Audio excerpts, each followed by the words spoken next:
بسم الله الرحمن الرحيم. السلام عليكم ورحمة الله وبركاته.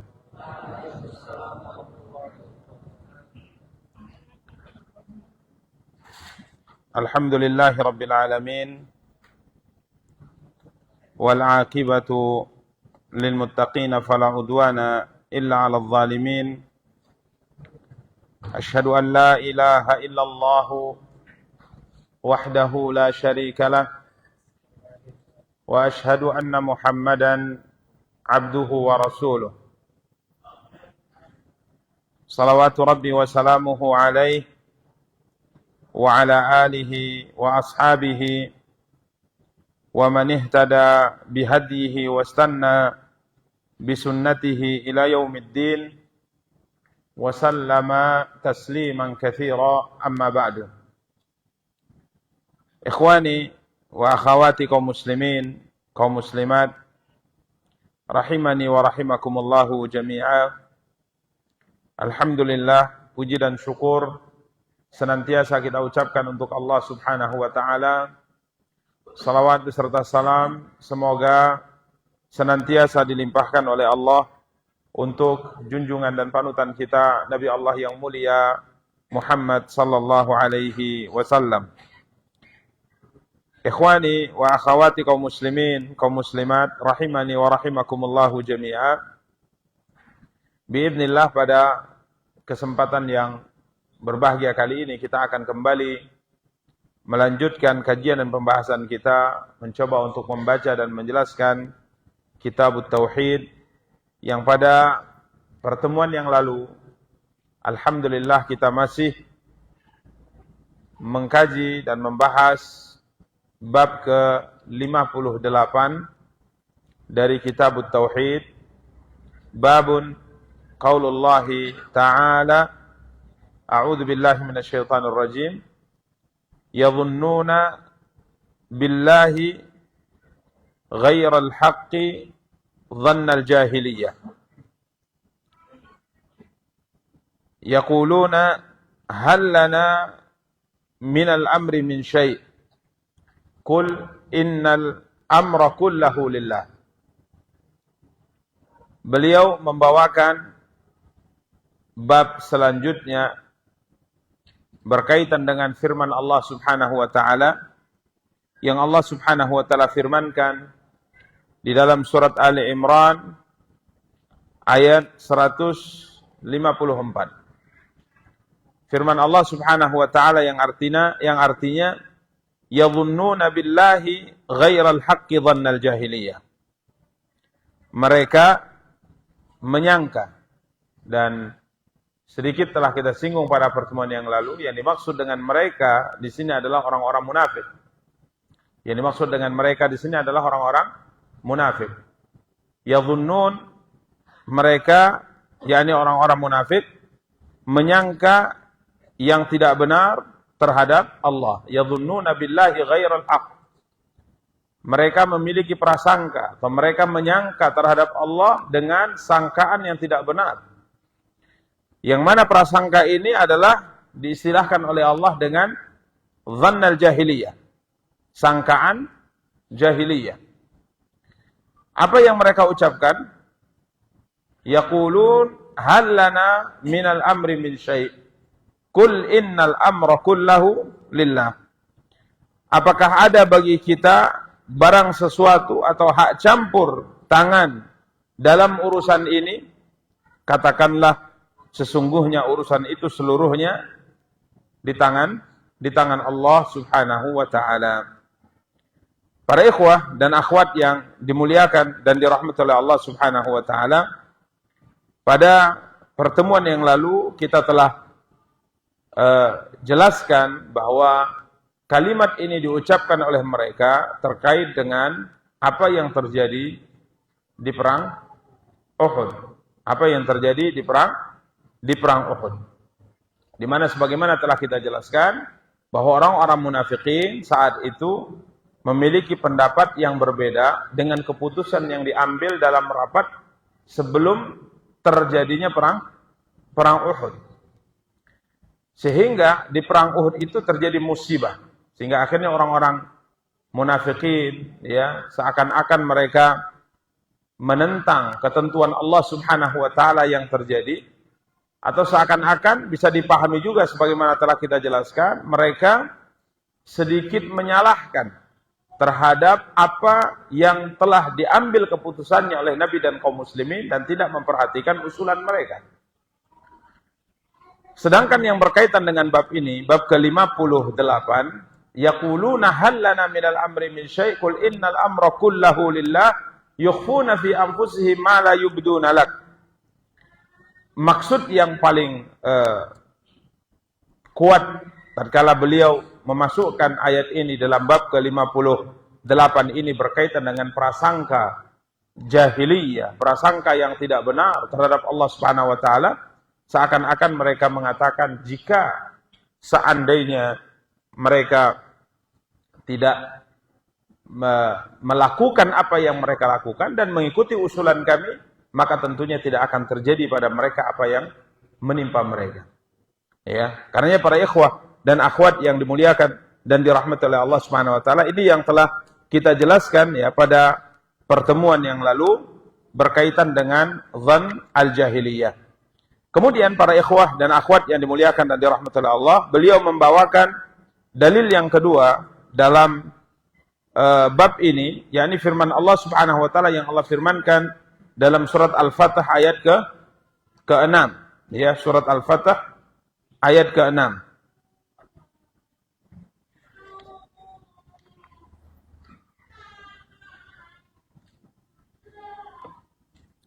Allah Subhanahu wa taala berfirman, diawali dengan firman-Nya, wa yu'adzibal munafiqina wal munafiqat wal musyrikina wal musyrikat adh-dhannina billahi dhannas saw' alaihim dairatus saw'i wa ghadiballahu alaihim wa la'anahum wa a'adda lahum jahannama wa sa'at masira. Dan Allah Subhanahu wa taala akan mengadab orang-orang munafik, laki-laki maupun perempuan. Orang-orang musyrik dari kalangan laki-laki maupun musyrikin dari kalangan perempuan. Yang mereka ini semua, yakni orang munafik dan orang-orang musyrik baik laki-laki maupun perempuan, adh-dhannina billahi dhannas saw'. Di mana mereka adalah orang-orang yang selalu berprasangka buruk terhadap Allah Subhanahu wa taala. Berprasangka buruk terhadap Allah Subhanahu wa taala. Al-Imam Ibnu Katsir rahimahullah tatkala mentafsirkan ayat yang mulia ini, beliau mengatakan yakni orang-orang munafik dan orang-orang musyrik ini yattahimunallaha fi hukmihi. Mereka menuduh Allah Subhanahu wa taala dalam ketetapan yang Allah tetapkan. Ini prasangka yang buruk. Jadi, misal kita kaitkan dengan perang Uhud tadi, mereka mengatakan seandainya Nabi dan kaum muslimin itu mengikuti usulan kami, ini saya tidak akan terbunuh 70 orang sahabat di perang apa? Di perang Uhud. Tidak akan terjadi apa yang terjadi. Ini seakan-akan menentang atau menolak sebuah ketetapan yang Allah Subhanahu wa taala tetapkan pada takdirnya. Ini prasangka buruk. Seakan-akan mereka mengatakan bahwa yang terbaik itu adalah berperang di mana? Di kota. Lihat buktinya. Setelah mereka tidak ikuti usulan kami, maka terjadi seperti itu. Padahal sebagai seorang muslim, sebagaimana yang telah kita jelaskan pada pertemuan yang lalu, bahwa apabila takdir itu sudah terjadi, baik takdir yang menurut kita berat, takdir yang menurut kita buruk, maka tidak ada pilihan bagi kita kecuali menerimanya. Ya, tidak menentang dan tidak menuduh ketetapan-ketetapan Allah dengan prasangka-prasangka yang buruk. Kita harus berhusnudzan. Kita harus berprasangka apa? Baik, bahwa ketetapan itulah yang terbaik untuk kita sekalipun berat. Jadi jangan berprasangka dengan prasangka yang tidak baik dan tidak benar. Karenanya Imam Ibnu Katsir mengatakan, orang-orang munafik dan orang-orang musyrik, baik laki-laki perempuan yang selalu berprasangka buruk terhadap Allah, yakni yattahimunallaha fi hukmihi. Mereka menuduh Allah SWT dalam ketetapan yang Allah tetapkan. Wa yadhunnuna birrasuli wa ashabihi ayyuqtalu wa yadhhabu bil kulliyah. Dan orang-orang musyrik, orang-orang munafik menyangka bahwa Allah akan Tuhan atau Allah Subhanahu wa taala akan membinasakan Rasul dan para sahabatnya secara total. Ini prasangka mereka. Dan kalau kita kaitkan para ikhwah dan akhwat yang dimuliakan dan dirahmati oleh Allah Subhanahu wa taala dengan apa yang terjadi di perang, misalnya perang Ahzab, orang-orang munafik berprasangka dengan prasangka ini. Tatkala pasukan kafir menyerang kota Madinah dengan jumlah yang sangat besar, jumlahnya 10.000 pasukan mengepung kota Madinah. Kemudian orang-orang Yahudi yang bermarkas, yang memiliki benteng, yang punya perjanjian damai dengan Nabi di dalam kota Madinah juga mengkhianati apa? Perjanjian. Sehingga Nabi SAW dan kaum muslimin saat itu diliputi oleh rasa takut karena musuh ada di depan dan ada di belakang. Sehingga Allah SWT menceritakan kondisi kaum muslimin saat itu bahwa rasa takut mereka kala itu menyesak sampai ke kerongkongan. Sehingga para ikhwah dan akhwat yang dimuliakan dan dirahmati oleh Allah SWT, kaum muslimin tatkala buang hajat, ya, mereka ingin buang air kecil atau buang air besar. Karena dahulu buang air kecil, buang air besar di zaman dahulu tidak seperti di zaman kita, berada di dalam rumah kita, berada dekat-dekat dengan rumah kita. Akan tapi mereka kalau buang hajat harus menjauh, ada tempat khusus jauh. Sehingga tatkala mereka hendak buang hajat, mereka harus membawa senjata. Mereka bersiap-siap sebagaimana persiapan seorang yang akan terjun ke medan tempur, karena dia khawatirkan bisa-bisa mereka di saat buang hajat diserang, di perjalanan pulang dari buang hajat diserang, sehingga mereka berangkat untuk buang hajat, mereka harus selalu siap siaga dengan baju tempur dan senjata tempur mereka. Sehingga apa yang disangkakan oleh orang-orang munafik saat itu, ya, mereka mengatakan bahwa saat inilah Muhammad dan para sahabatnya akan binasa. Orang kafir juga yang ada di seberang parit yang berjumlah 10.000 pasukan itu, mereka juga yakin dan pasti berkeyakinan dan berprasangka dengan prasangka yang kuat bahwa saat inilah Muhammad dan pasukannya akan binasa. Muhammad dan pasukannya akan ini prasangka mereka. Karena Imam Ibnu Katsir mengatakan bahwa mereka menyangka bahwa Allah akan membinasakan Nabi dan para sahabatnya dan membunuh mereka secara total. Islam akan kalah, agama yang dibawa oleh Muhammad SAW ini akan hilang. Ini prasangka mereka. Ini prasangka buruk terhadap siapa? Allah SWT. Apakah Allah Subhanahu wa taala zat yang menurunkan kebenaran agama ini, agama Islam kepada Nabi-Nya SAW, akan menjadikan agama ini sebagai agama yang akan hancur dan tidak akan pernah bangkit selamanya? Tidak mungkin. Ini prasangka munafik dan prasangka siapa? Orang-orang musyrikin. Karenanya kemarin kita telah jelaskan tatkala Nabi kita yang mulia sallallahu alaihi wasallam memberi kabar gembira kepada para sahabat akan ditaklukkannya kekaisaran Romawi, akan ditaklukkannya kekaisaran Persia, akan ditaklukkannya negeri Yaman. Apa kata orang-orang munafik? Muhammad itu menjanjikan pada kita Persia, Romawi, Yaman akan ditaklukkan. Saat ini saja kita buang hajat saja tidak aman. Kita buang hajat saja rasanya takutnya luar biasa. Harus memakai pakaian perang, harus membawa senjata layaknya seorang yang akan terjun ke medan apa? Ke medan perang. Kemudian dia berkata, kita akan mengalahkan Persia, Romawi, mengalahkan negeri Yaman. Mustahil. Ini hancur ini. Islam hancur saat ini. Madinah akan dikuasai oleh mereka. Ini prasangka buruk. Karena Allah Subhanahu wa taala telah berjanji, huwallazi arsala rasulahu bil huda wa dinil haq liyudhhirahu 'ala ad-din kullihi walau karihal kafirun walau karihal musyrikun. Dialah Allah allazi arsala rasulahu bil huda. Dialah Allah yang telah mengutus nabinya dengan petunjuk. Wa dinil haq, dan dengan agama yang benar. Liyudhhirahu 'ala ad-din kullihi. Dan Allah akan memenangkan nabi dan agama ini atas semua agama yang ada, sekalipun kemenangan itu dibenci oleh orang-orang kafir atau dibenci oleh orang-orang musyrik. Dia tidak mungkin. Islam, sebuah kebenaran ini tidak akan mungkin dikalahkan secara total. Mungkin dia akan kalah di satu sisi, akan kalah di satu masa, akan tapi agama ini pasti akhirnya akan dimenangkan oleh siapa? Oleh Allah SWT. Wal 'aqibatu lil muttaqin. Dan kemenangan, akhir daripada kemenangan dan keberhasilan pasti akan diraih oleh orang-orang yang bertakwa. Coba lihat bagaimana putus asanya Bani Israel di zaman Nabi Musa alaihissalam. Mereka putus asa. Karena mereka ditindas habis-habisan oleh siapa? Fir'aun. Mereka dijadikan sebagai budaknya. Bahkan disebutkan bahwa maklum bahwa Fir'aun mengeluarkan sebuah keputusan setiap pasangan dari kalangan Bani Israel yang melahirkan anak laki-laki harus dibunuh. Ya, harus dibunuh.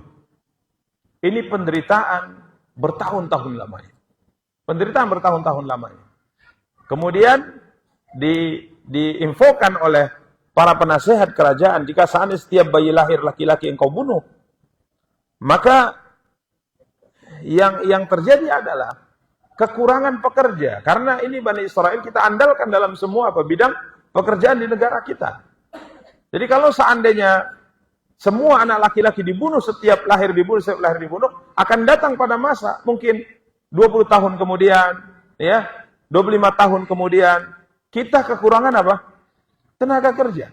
Padahal kita mengandalkan Bani Israel ini. Maka akhirnya diputuskanlah tahun ini dilakukan pembunuhan, tahun besok dibiarkan hidup.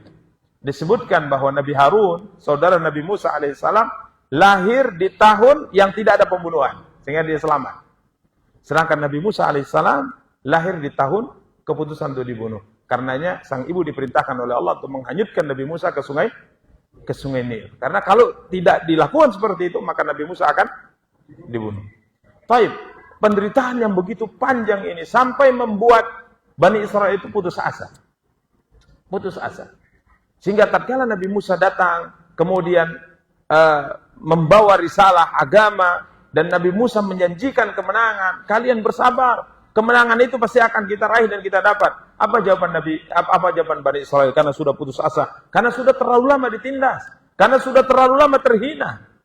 Sampai-sampai mungkin mereka mengatakan, enggak mungkin kita akan selamat dari kondisi kita saat ini. Mereka mengatakan, qalu udhina min qabli an ta'tiyana wa min ba'di ma ji'tana. Musa, seakan-akan mereka mengatakan omong kosong. Kau mengatakan kita menang, kita akan menang. Allah akan turunkan kemenangan. Kami ini sudah ditindas sebelum kau datang, dan setelah kau datang juga masih ditindas. Ya, seakan-akan mereka mengatakan apa? Enggak ada gunanya yang kau ini. Nasib kita juga tidak akan berubah. Tapi Nabi Musa ingatkan, wal aqibatul lil muttaqin. Isbiru, bersabar. Akhir kemenangan akan dimiliki oleh orang-orang yang beriman. Karenanya tatkala umat Islam dihinakan, ditindas, dibunuh, kemudian kita punya prasangka bahwa Islam akan hilang, umat Islam akan seperti ini selamanya, ini prasangka yang buruk. Satu saat pasti Allah akan menangkan Islam. Tapi tatkala itu ditunda oleh Allah SWT, berarti di sana ada hikmah yang kita yakin bahwa di sana ada kebaikan yang hendak diberikan Allah SWT kepada kaum muslimin. Ini prasangka mereka saat itu. Muhammad tidak akan menang, Muhammad akan dihabisi, Muhammad akan dibunuh, para sahabat akan berlarian darinya, Islam akan padam. Ini prasangka orang munafik dan orang-orang musyrik. Adapun kita orang yang bertauhid kepada Allah SWT, kita yakin dengan janji-janji yang disampaikan oleh Allah SWT, janji-janji yang disampaikan oleh Nabi SAW, bahwa Islam akan Allah menangkan. Kemudian tatkala terkait dengan prasangka, ini prasangka umum. Kemudian ada prasangka berkaitan dengan ketetapan yang Allah tetapkan pada diri kita. Kita juga tidak boleh berprasangka buruk terhadap ketetapan siapa? Ketetapan Allah SWT. Itu ketetapan atau prasangka yang disebutkan di awal, itu prasangka berkaitan dengan di luar kita, atau orang lain, atau kondisi umum. Kita melihat umat Islam ditindas, kita lihat umat Islam dibunuh, kita lihat umat Islam dihinakan. Kita tidak boleh berprasangka buruk. Kita yakin di sana ada hikmah, kebaikan yang akan Allah berikan pada umat Islam, dan pasti pada saatnya nanti umat Islam akan dibenangkan oleh Allah SWT. Kemudian tatkala kita berkaitan dengan ketetapan pribadi yang Allah tetapkan pada kita dari takdir yang mungkin bagi kita berat, yang mungkin bagi kita buruk. Kita lihat ada takdir yang buruk, maka di sini kita juga tidak boleh berprasangka buruk terhadap ketetapan Allah SWT. Kita tetap harus berprasangka berprasangka baik. Tatkala Allah uji kita dengan sebuah penyakit, kita mesti menghadirkan dalam hati kita bahwa itu adalah ketetapan yang baik yang Allah tetapkan bagi saya. Tatkala Allah uji kita dengan kesulitan tertentu, kita harus yakin bahwa ini merupakan ketetapan yang baik yang Allah tetapkan pada kita. Kita tidak boleh berprasangka buruk. Bahkan disebutkan Imam Ibnu Qayyim, beliau bercerita panjang di sini. Bahkan tatkala di hati kita merasa seperti ini, seharusnya orang seperti saya diberikan ini kebaikan, tapi kenapa Allah uji saya dengan ini? Pertanyaan kenapa? Terhadap ketentuan Allah, ini juga berarti prasangka buruk terhadap Allah SWT. Ini tauhid. Ini berkaitan dengan tauhid. Ini pasrahnya seorang dalam menghadapi ketentuan dan ketetapan siapa? Ketetapan Allah. Kalau seandainya ketetapan itu yang kita inginkan, tak usah diajari, kita sudah terima. Hati ini terima. Walaupun kadang-kadang ada orang yang belum terima juga karena menurutnya terlalu kecil. Yang sulit itu adalah apabila ketetapan tidak sesuai dengan yang kita inginkan. Kita mengatakan seandainya. Kenapa? Seandainya. Kenapa? Ini bahagian daripada prasangka buruk. Karenanya pada pertemuan sebelumnya, tatkala kita berbicara dengan takdir, maka apabila engkau ditimpa suatu hal yang menurutmu buruk, maka tidak ada ucapan kecuali qaddarallahu ma syaa fa'al. Tidak boleh ada prasangka buruk. Karenanya para ikhwah dan akhwat yang dimuliakan dan dirahmati oleh Allah Subhanahu wa taala, Syekh Ibnu Utsaimin mengatakan berkaitan dengan prasangka ini, yang pertama umum yang sudah kita sebutkan, kemudian yang kedua berkaitan dengan binisbati lima yaf'aluhu bik. Prasangka kepada Allah dalam perkara yang berkaitan dengan ketetapan yang Allah jalankan pada dirimu. Karena dia mengatur alam semesta sesuai dengan kehendaknya. Dia berkehendak untuk mengangkat derajat seorang, dia berkehendak untuk menurunkan atau menjatuhkan derajat seorang, dia berkehendak melapangkan rezeki seorang, dia berkehendak untuk menyempitkan rezeki seorang. Dia muliakan, dia hinakan, dia hidupkan, dia matikan, dia sehatkan, dia sakitkan. Ini semua berjalan dengan kehendak siapa? Kehendak Allah. Maka seorang hamba yang menghadapi kehendak-kehendak Allah apabila tidak sesuai dengan keinginannya, fahada yajibu an tadhunna billahi ahsanadh dhann. Wajib bagi kamu untuk berprasangka baik terhadap ketentuan apapun yang Allah tetapkan pada dirimu. Ini para ikhwah dan akhwat yang dimuliakan dan dirahmati Allah. Harus selalu berprasangka berprasangka baik. Bahkan secara umum,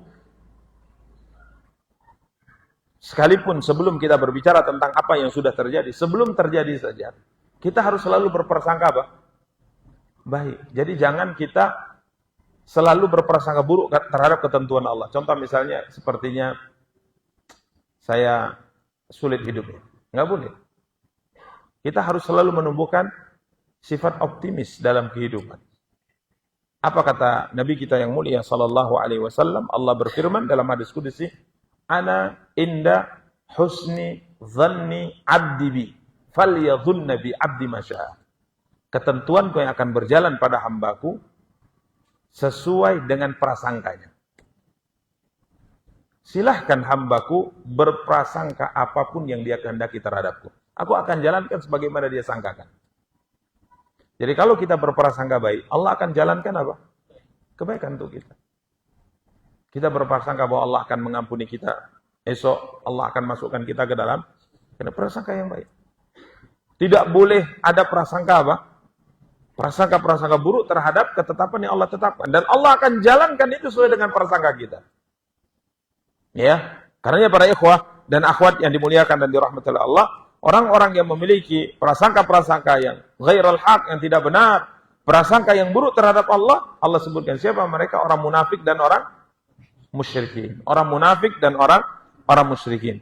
Karenanya para ikhwah dan akhwat yang dimuliakan dan dirahmati oleh Allah Subhanahu wa taala, ini yang disebutkan oleh Syekh Ibnu Utsaimin rahimahullahu taala, beliau mengatakan fahadha yajibu an tadhunna billahi ahsanadh. Berkaitan dengan takdir secara khusus pada dirimu, maka engkau wajib untuk berprasangka baik terhadap siapa? Terhadap Allah Subhanahu wa taala.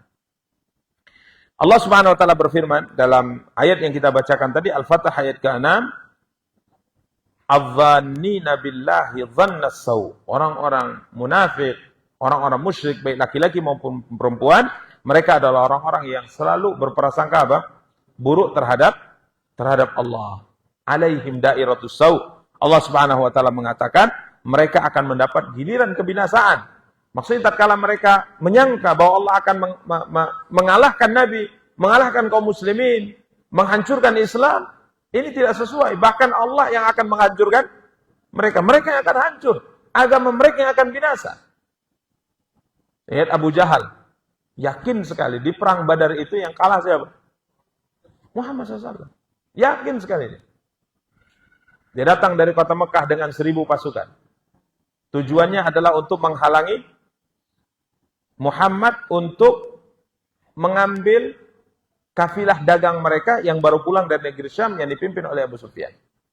Ini tujuannya sebenarnya. Tatkala Damdam bin Amr datang ke kota Mekah, dia meminta bantuan khusus, membawa surat khusus dari Abu Sufyan agar orang kafir bergerak cepat untuk menyelamatkan kafilah dagang mereka.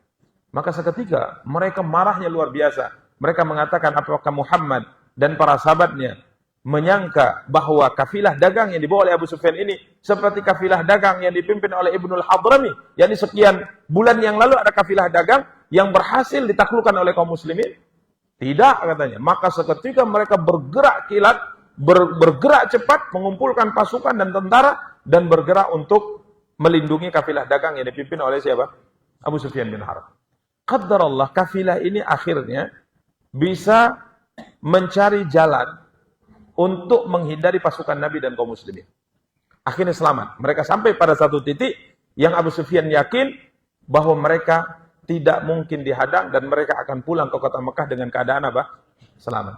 Maka kirim surat berikutnya kepada pasukan yang sudah bergerak ini dari kota Mekah, meminta mereka untuk pulang saja.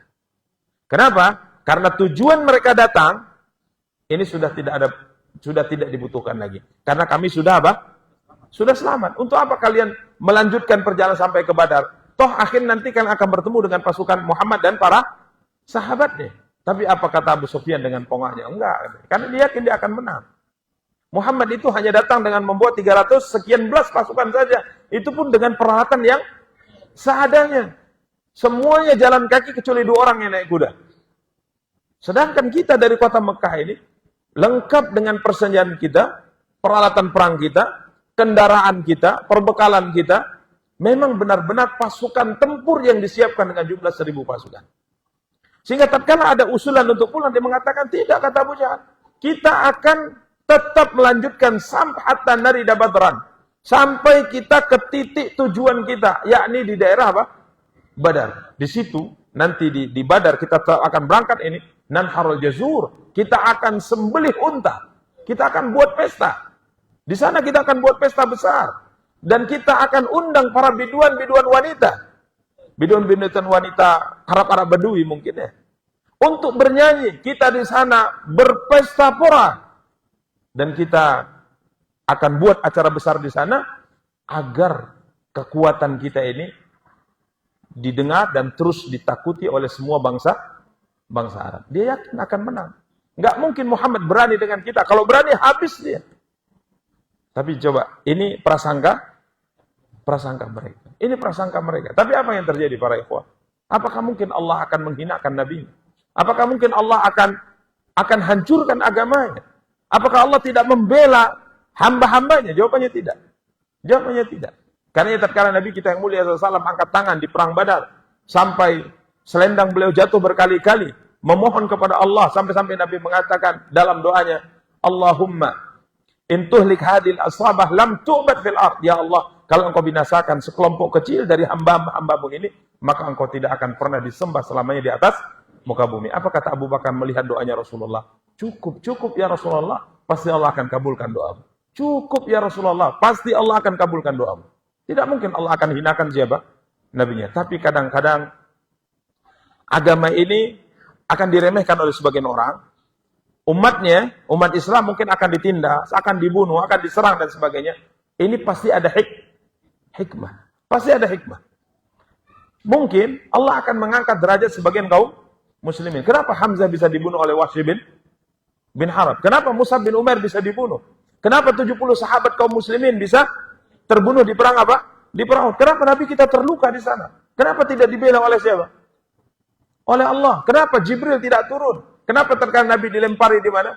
di Taif sampai terluka, tidak malaikat satu pun tidak ada menghalangi batu tersebut. Ini pasti ada hikmah.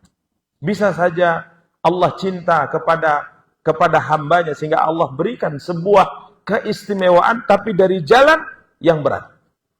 Contoh misalnya Nabi kita yang mulia SAW makan daging kambing di perang Khaybar. Daging kambing yang diracun. Kenapa tulang itu berbicara, menyampaikan kepada beliau bahwa dia diracun setelah Nabi menelannya, setelah Nabi makannya? Kenapa waktu pegang mau digigit, saya beracun Muhammad? Kenapa setelah ditelan, setelah dikunyah oleh beliau, baru tulang tadi mengatakan saya beracun ya Muhammad? Kiranya Allah ingin berikan sebuah keistimewaan kepada Nabi SAW agar beliau wafatnya dalam kondisi syahid. Racun tadi ditahan oleh Allah di tenggorokan beliau. Sehingga tatkala beliau akan meninggal, beliau berkata, dan dalam kehidupan setelah perang Khaybar ini, beliau merasakan beratnya racun tadi. Karena beberapa kali beliau berbekal untuk meringankan pengaruh racun tadi yang ditahan oleh Allah di urat beliau di leher. Tatkala beliau akan meninggal, beliau berkata pada Aisyah radhiyallahu taala anha, "Wahai Aisyah, hari ini aku akan merasakan bagaimana urat-uratku putus karena racun yang aku makan di perang Khaybar."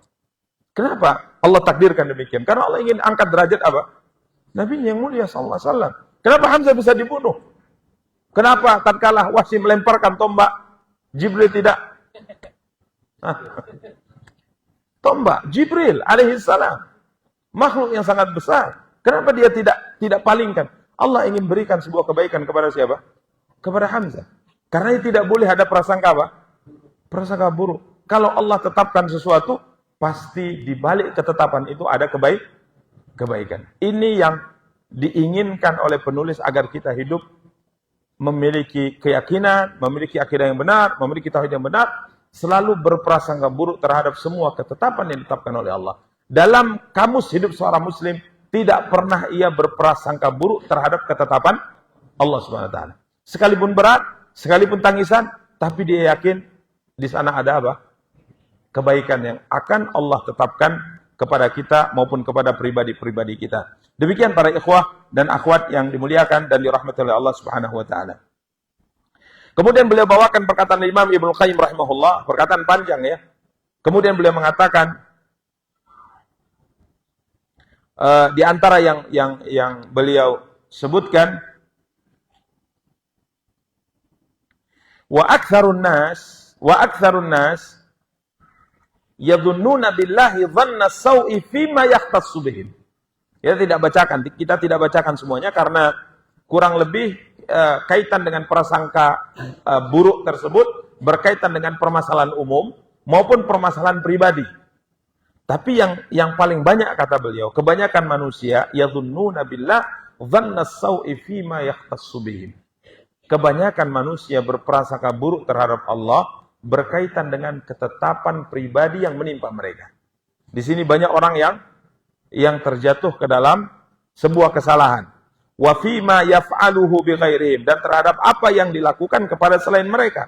Wala yaslamu min dzalika illa man arafa Allah.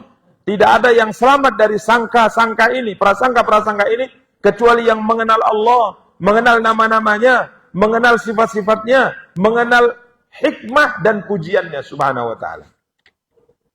Falyatanil labibun nasih li nafsi bihadza. Maka hendaknya orang yang cerdas, orang yang ingin selamat memperhatikan masalah ini. Waliyatub ilallah, kalau ada prasangka yang tidak baik terhadap ketetapan yang Allah tetapkan pada dirinya, maka hendaknya dia bertaubat, mohon ampun kepada Allah dari prasangka kepada Tuhannya dengan prasangka yang tidak baik. Kemudian beliau berkata, walau fattashta man fattashta, kalau engkau mengecek, meneliti, siapapun engkau teliti dalam hatinya, la ra'aita indahu ta'annutan 'alal qadari wa malamatan lahu. Kebanyakan orang di hatinya ada ketidakterimaan terhadap takdir, bahkan mencela takdir. Apa yang terbetik dalam hatinya? Wa annahu kana yanbaghi ayyakuna kada wa kada. Seharusnya tidak seperti ini ketentuan Tuhanku. Seharusnya tidak seperti ini. Seharusnya seperti inilah. Kenapa Allah uji saya dengan seperti ini? Ini banyak orang terjatuh ke dalam ini. Kenapa Allah tidak mudahkan hidup saya? Kenapa kok saya selalu ditimpa kesulitan? Kenapa? Kenapa dan kenapa? Ini kebanyakan orang terjatuh dalam hal ini. Beliau mengatakan, famustaqillun wa mustakbir. Kebanyakan orang terjatuh dalam perkara ini, namun ada yang kadarnya sedikit, ada yang kadarnya banyak. Wa fattish nafsak. Beliau mengatakan, Imam Ibnu Qayyim mengatakan, coba periksa dirimu. Hal anta salimun? Apakah engkau selamat dari prasangka-prasangka seperti ini? Beliau kemudian mengatakan, fa in tanju minha tanju min dhi'adimatin wa illa fa inni la ukhalaka najiyah. Kalau seandainya engkau selamat dari prasangka ini, maka engkau telah selamat dari perkara besar. Ditakdirkan dengan sesuatu yang tidak kita senangi, tidak ada hati kita mengatakan, kok seperti ini ya Allah uji saya. Kenapa nggak seperti ini? Saya rajin kok. Sholat saya rajin, puasa saya rajin, taklim saya rajin, sunnah saya kerjakan. Kalau uji saya seperti ini. Bahkan kadang-kadang ucapan ini diucapkan kepada temannya, diucapkan kepada ustadznya, dia ngeluh. Dia mengatakan, Ustadz saya udah rajin ibadah kok saya masih diuji seperti ini, gimana Ustadz? Bukankah Allah mengatakan itu dan ini dalam Al-Quran? Bukankah Nabi bersabda itu dan ini dalam Al-Quran? Tidak boleh. Beliau mengatakan, fa'in tanju min atan jumin dhi'azimatin. Kalau penyoalan, prasangka-prasangka seperti ini, seakan-akan menolak, seakan-akan mengatakan bahwa yang seharusnya yang Allah lakukan adalah seperti ini. Kalau ini tidak ada, engkau selamat darinya, maka engkau selamat dari petaka yang besar. Wa illa, tapi kalau engkau tidak selamat, fa inilah ikhaluka najiyah. Saya tidak bisa menjamin kalau engkau selamat. Ketentuan Allah tidak boleh dipersoalkan. Ketentuan yang Allah tetapkan pada kita, tidak boleh kita berprasangka apa? Buruk. Pasti ada kebaikan. Dan ini kadang terbukti dalam kehidupan. Kita mengatakan di hati kita ada terbetik ya. Kenapa? Bahkan kita menangis. 5 tahun kemudian baru kita tertawa. Oh, ini rupanya hikmah di balik seperti itu. Karena kita tidak tahu para ikhwah, kita tidak tahu. Karenanya Allah SWT mengatakan, wa asa an tuhibbu syai'an wa huwa syarrul lakum. Wa asa an takrahu syai'an wa huwa khairul lakum. Wallahu ya'lamu wa antum la ta'lamun. Kadang-kadang engkau menyukai sesuatu, tapi yang kau suka itu buruk bagimu. Kadang-kadang engkau membenci sesuatu, yang kau benci itu malah kebaikan. Wallahu ya'lam. Allah Maha tahu sedangkan kamu tidak tahu. Pasrah saja. Walaupun kata pasrah saja teorinya mudah, tapi prakteknya Masya Allah nggak bisa tidur gitu, nangis gitu. Tapi beginilah seorang harus mendidik hatinya menghadapi ketetapan dan takdir yang ditentukan oleh Allah Subhanahu Wa Taala. Jadi kita beribadah dengan ini, melatih diri kita dengan ini, walaupun berat. Ya, kadang-kadang kita mengatakan, ya Allah kenapa yang terbaik kan menurut saya ini, tapi Allah takdirkan kebalikannya, 180 derajat. Nangis kita. Makan terngiang-ngiang, teringat-ingat. Seandainya, terus setan terus bermain di situ. Makanya disebutkan lau pada pertemuan yang lalu, seandainya itu membuka pintu setan. Sehingga akhirnya jaringan setan, jeratan setan itu semakin banyak. Tatkala kita mengatakan seandainya seperti ini tidak akan terjadi seperti ini, itu mulai setan bermain di sana, itu pintu setan. Nah, ya. Apa contohnya sesuatu misalnya yang kita inginkan tapi kebanyakan kita inginkan sesuatu tapi Allah tidak takdir. Apa contohnya kira-kira? Misal kita ingin apa, kebanyakan kita kemudian Allah tidak takdirkan. Kira-kira apa? Hah? Apa istimewanya itu? Istimewa apa? Istimewa banyak. Istimewa pasangan hidup, istimewa harta, istimewa pekerjaan, istimewa jabatan, atau istimewa yang apa maksudnya? Pasangan misal. Ya, laki-laki biasa seperti ini. Mungkin bayangan. Jadi mungkin dulu di saat kita duduk di bangku kuliah, saat-saat kita akan menikah, itu si fulanah yang kita taksir. Ya si fulanah. Bahkan doa kita, ya Allah nikahkan saya dengan fulanah. Sebut namanya langsung. Nah, betul itu. Hah? Ya Allah, nikahkan saya dengan si fulana. Fulana ya Allah. Karena kita tahu keluarga saya, tahu keluarganya orang baik, saya tahu ininya, saya tahu semua, saya tahu. Nikahkan saya dengan dia ya Allah. Padahal Allah mengatakan wa asa an tuhibbu syai'an wa huwa syarrul lakum. Kadang-kadang engkau menyukai sesuatu tapi itu tidak baik bagimu. Kadang-kadang engkau membenci sesuatu malah itu yang terbaik. Wallahu ya'lam wa antum la ta'lam. Akhirnya Allah SWT palingkan kau dari dia. Tak dapat. Burung dara itu akhirnya terbang di depan mata engkau. Ditangkap oleh yang lain. Ada serigala atau apa atau elang menangkapnya. Akhirnya engkau mengatakan, ya, engkau tidak terima dengan itu. Akhirnya engkau menikah dengan orang yang mungkin selama ini tidak ada dalam cerita hayalanmu. Tidak ada. Kalau engkau mengatakan lau, seandainya ini membuka pintu syaitan yang banyak dalam rumah tanggamu. Sehingga engkau akan terjatuh ke dalam dosa dan dosa. Seperti kau mengatakan kepada istrimu, tatkala dia mungkin melakukan sesuatu yang tidak baik, padahal dulu aku. Mulai celah syaitan masuk. Masuk jaringan syaitan yang lain. Maka Nabi mengatakan tidak boleh lau.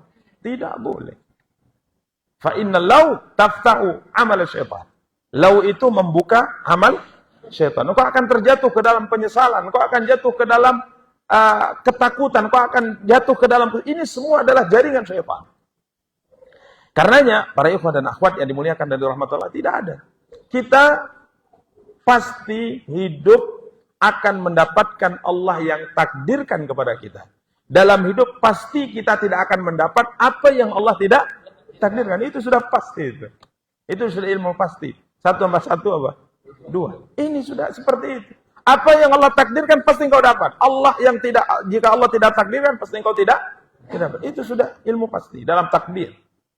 Jadi jangan engkau mengharap-harap sampai mengganggu mimpimu. Sampai setan bermain dalam mimpimu. Gara-gara lau-lau tadi, tidur pun, antum bisa tertawa.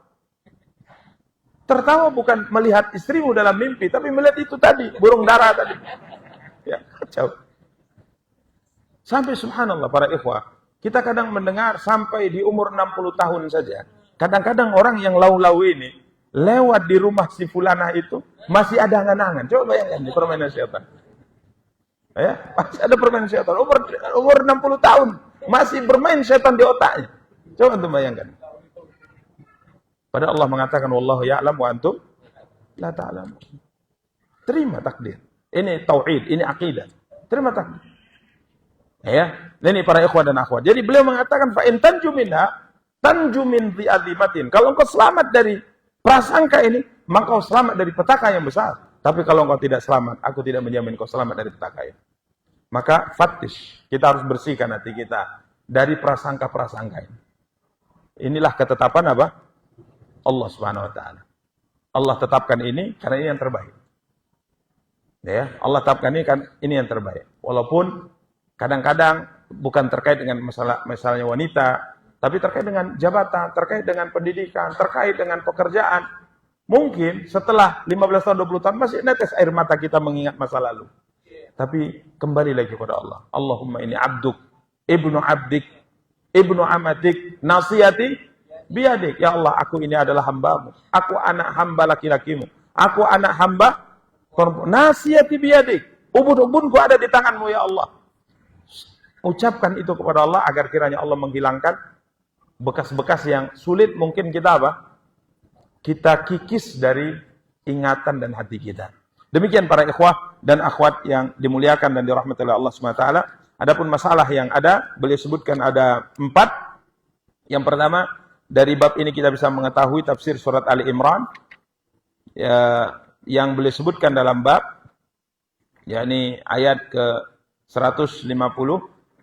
Kemudian kita juga bisa mengetahui tafsir ayat surat Al-Fatah yang beliau nukilkan, yaitu ayat ke-6. Kemudian al-ikhbar bi anna dzalika anwa'un la tuhsar, ya, ada pemberitahuan kepada kita bahwa prasangka ini merupakan hal yang banyak macamnya yang tidak terbatas. Dalam poin ini dalam takdir, kadang-kadang orang mengatakan seandainya dia berprasangka buruk terhadap apa? Ketentuan Allah Subhanahu wa taala. Kemudian Yang keempat, annahu la yaslam min dzalika illa man arafa al-asma' wa sifat wa arafa nafsah.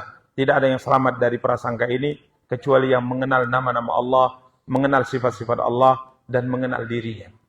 Jadi untuk menghilangkan prasangka ini, kita harus belajar asma dan sifat. Di antara nama yang dimiliki oleh Allah adalah Al-Hakim.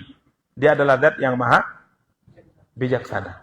Tidak mungkin dia yang punya nama ini dan punya sifat hikmah, kebijaksanaan, menetapkan sesuatu kepada kita tanpa ada tujuan. Pasti ada tujuan baik. Kemudian di antara namanya Al-Latif. Latif adalah zat yang maha lembut. Apa maknanya? Kadang-kadang Allah SWT menetapkan kebaikan kepada kita dari jalan yang kita tidak sadar, itulah jalan kebaikan. Allah ingin berikan sebuah kebaikan, tapi jalannya tangisan. Allah ingin berikan kebaikan, tapi melalui jalan kesedihan. Ujungnya kiranya apa? Kebaikan. Jadi untuk menghadirkan sifat menerima takdir Allah, tidak pernah berprasangka buruk terhadap ketetapan Allah, maka kenali Allah dengan nama-nama dan sifat-sifat keagungan yang dimiliki oleh siapa? Oleh Allah Subhanahu wa taala. Semakin kita mengenal Dia Subhanahu wa taala dengan baik, prasangka itu semakin hilang. Tapi tatkala kita tidak mengenal Dia, tidak mengenal bagaimana Dia menetapkan ketetapan takdir di alam semesta ini, mulailah muncul apa? Prasangka-prasangka yang tidak baik, prasangka-prasangka yang tidak benar kepadanya Subhanahu wa ta'ala. Demikian para ikhwah dan akhwat yang dimuliakan dan dirahmati oleh Allah Subhanahu wa ta'ala. InsyaAllah pada pertemuan yang akan datang kita akan masuk ke bab berikutnya, bab ke-59, babu maja'a fi munkiril qadar. Bab apa-apa yang telah datang terhadap atau yang berkaitan dengan orang-orang yang mengingkari apa? Takdir, mengingkari ketetapan Allah Subhanahu wa ta'ala. Demikian para ikhwan dan akhwat yang dimuliakan dan dirahmati Allah. Ada sedikit waktu ya. 1 menit kita kembali lakukan ya penggalangan dana untuk karpet kita, masjid kita yang kita cintai ini. Kita tutup, langsung nanti dilempar ya, kita tutup. Wassallallahu ala nabiyina Muhammadin wa ala alihi washabbihi wattabi'in. Subhanakallahumma bihamdik, asyhadu an la ilaha illa anta astaghfiruka wa atubu ilaik. Wassalamualaikum warahmatullahi wabarakatuh.